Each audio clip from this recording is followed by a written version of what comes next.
a shrewd liar.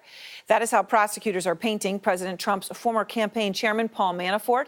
Today, a dramatic kickoff in the first trial from Bob Mueller's Russia investigation. A jury of 6 men and 6 women listening as Mueller's team outlined its case, describing Manafort as a con artist who ran a global scheme to avoid paying millions of dollars in taxes. Prosecutors say Manafort made $60 million in Ukraine and that he didn't report it to the IRS. They say he had 30 bank accounts in just 3 foreign countries, which he used in part to store untaxed income to spend on luxury goods like Range Rovers, a watch costing $21,000, a $15,000 custom-made ostrich jacket. I mean, who doesn't need one of those, right?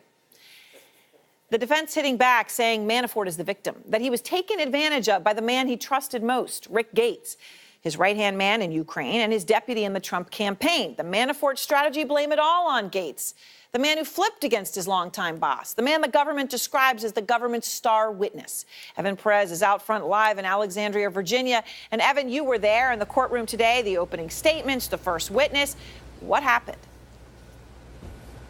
Well, Aaron, it was quite a dramatic day, especially by prosecutors, as they began their opening statements by describing Manafort as, quote, a man who believed that the law did not apply to him, essentially talking about the fact that he didn't file income tax or accurate income tax statements for the years 2010, 2011, 2012, 2013, and 2014. They went through all of his offshore bank accounts, where he apparently, according to the prosecutors, hid millions of dollars that were paid by these Ukrainian oligarchs that he was doing business with. They described, as you said, 30 bank accounts in 3 different countries. He owns 7 homes, including in the Hamptons, in Florida, and here in Alexandria, Virginia. They said he spent $500,000 on fancy clothes, $21,000 on that watch, and $15,000 on that ostrich jacket.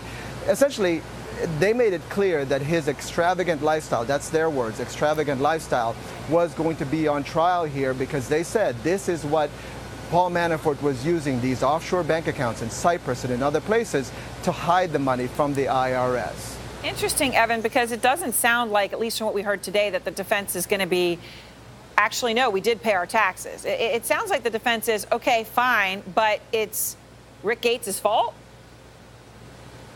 Yeah, it's kind of a defense of blame it on that guy, right?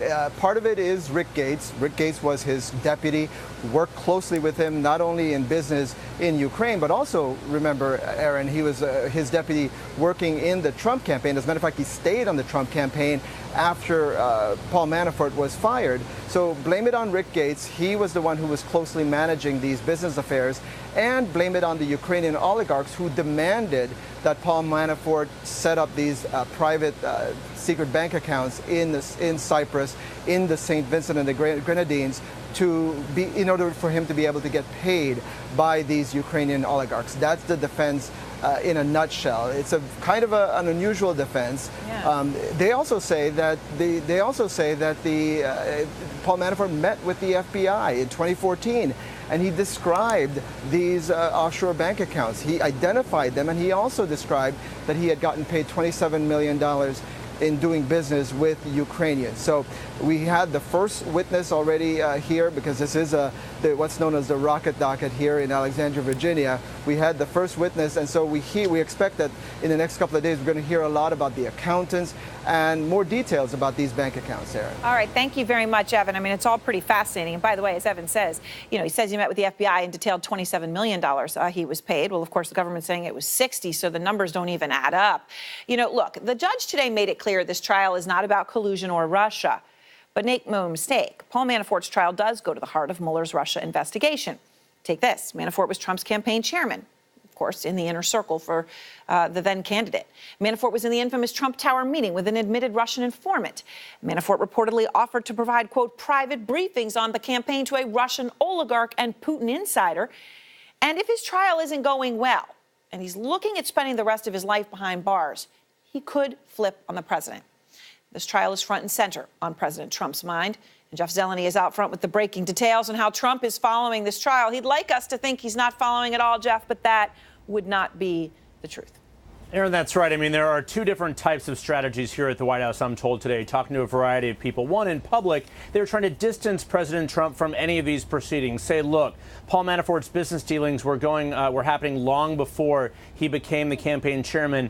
And it was the campaign chairman for only a brief period of time. We heard Kellyanne Conway saying today that she was the winning campaign manager, trying to distance and diminish Paul Manafort's role. But make no mistake, I mean, 2 summers ago in Cleveland, at that Republican National Convention, without Paul Manafort, the whole floor fight on the convention would have been much more pronounced. He helped the Republican Party accept Donald Trump. And now I am told that President Trump is watching these proceedings very carefully.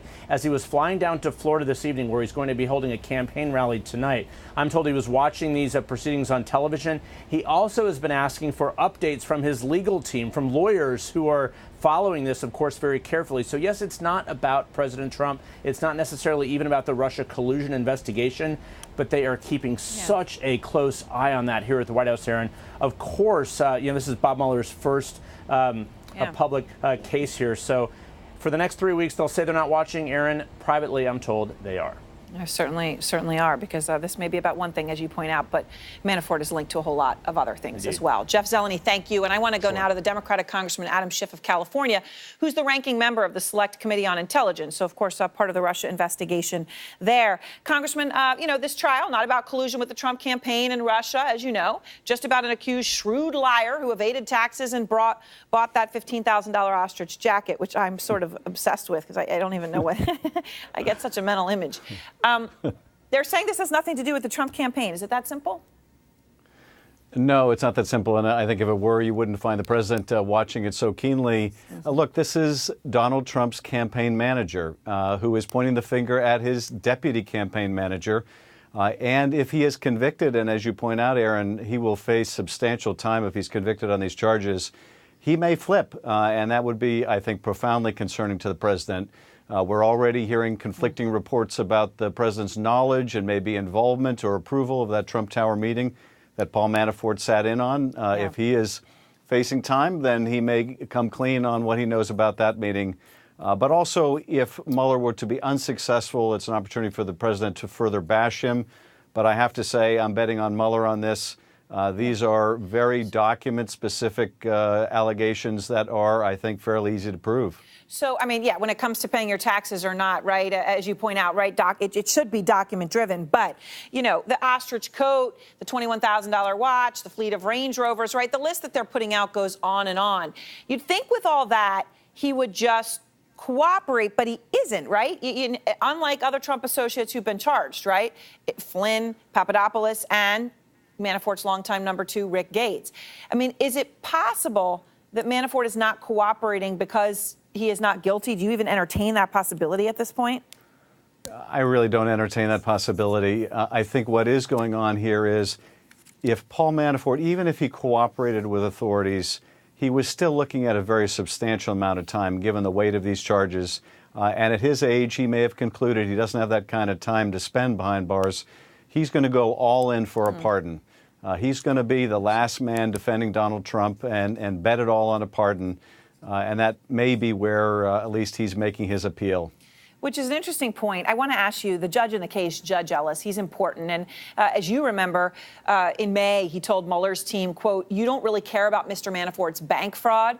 He basically accused prosecutors of only caring about Manafort because he could lead to Trump's, quote, prosecution or impeachment. Those were the judge's words. He asked for Mueller's mandate. He looked at it and he said, OK, this can go forward. So he did do that. But what do you think of him? Do you think the trial will be fair? I certainly hope the trial will be fair. I was concerned by those comments because they didn't really go to any of the legal issues. It seemed like gratuitous political commentary, which you don't generally expect from a federal judge. A federal judge should look at the law, look at the mandate, look at the jurisdiction, and all of that was very clear. Ultimately, he ruled the right way. Yep. But those kind of political comments, I think, are concerning. So the first government witness on the stand today, as Evan Perez was reporting, it's the rocket docket, right? They've got a lot of them, 34 on that side. They want to bang through this. It could happen 2-3 weeks. This could be very quick. It was Bernie Sanders' chief campaign strategist in 2016, Tad Devine, who was the first person on the stand. He's worked with Manafort in Ukraine. I remember him actually telling me about this during the campaign and being surprised at the time, but he did. He described his relationship with Manafort as friendly, said he was impressed by Manafort, saw him as a hardworking guy. You're a former U.S. assistant U.S. attorney.